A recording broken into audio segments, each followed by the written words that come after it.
Siamo qui con Nahuel Calvo. Nahuel, partita eccezionale fatta questa sera, sei stato presente sia in fase offensiva sia in fase difensiva, dribbling, tripletta per te, davvero una partita in cui sei stato determinante per Montecchio. Quali sono le tue sensazioni?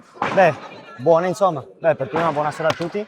Ecco, le mie sensazioni sono buonissime. Sinceramente ho dato il mio aiuto oggi stasera alla squadra, di quello che sempre cerco insomma, anche sempre in parte difensiva ma anche offensiva. Sempre cerco di dare una mano e oggi per fortuna sono stati gli 3 gol che ecco, sono molto contento da farli e dare la mia mano alla squadra insomma. Sempre do la parte difensiva, ma oggi è stata anche offensiva, quindi sono molto contento anche per quello e per la squadra. Ormai sei un po' di tempo ormai che sei qua a Montecchio. Volevo chiederti, pensando quando appena sei arrivato qua a Montecchio adesso, ti vedi un giocatore diverso, ti è servito essere qua, sei migliorato, se sì in cosa? Penso che è stata una crescita gigante, non solo come giocatore, ma anche come persona e come vita. Qua mi sono trovato veramente benissimo, qua c'è una società che ti accolgono subito e ti cercano di fare sentirti come se fossi da qua. Penso che sono cresciuto tanto come giocatore e mi ha servito tantissimo questa esperienza qua come in Montecchio, è la prima esperienza qua in Italia, insomma, quindi vuol dire tanto. Ecco. Ultima domanda, con questa sera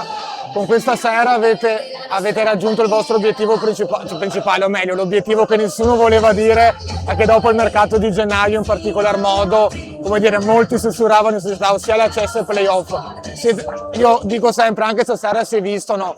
Anche il tuo gol, per esempio l'ultimo, è stata un'azione bellissima di Nicola Pozzo che ti ha liberato lì davanti al portiere, quindi sempre questo gioco di gruppo. Molti giocatori durante l'anno mi hanno sempre sottolineato il vostro gruppo, come siete gruppo unito, no? Quindi cosa vuol dire questo risultato per te e per la squadra?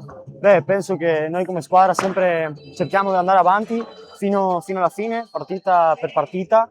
Questo risultato vuol dire tanto perché, come hai detto te, abbiamo rialzato un risultato che volevamo arrivare, ma bisogna continuare perché mancano ancora tre o 2 partite. Mi sa che bisogna dare tutto come abbiamo fatto anche prima.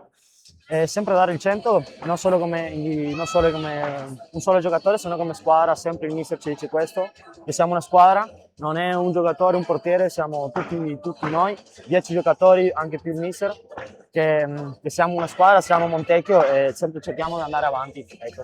Grazie Nahuel. Grazie mille a te. Complimenti ancora. Grazie mille, buona serata a tutti.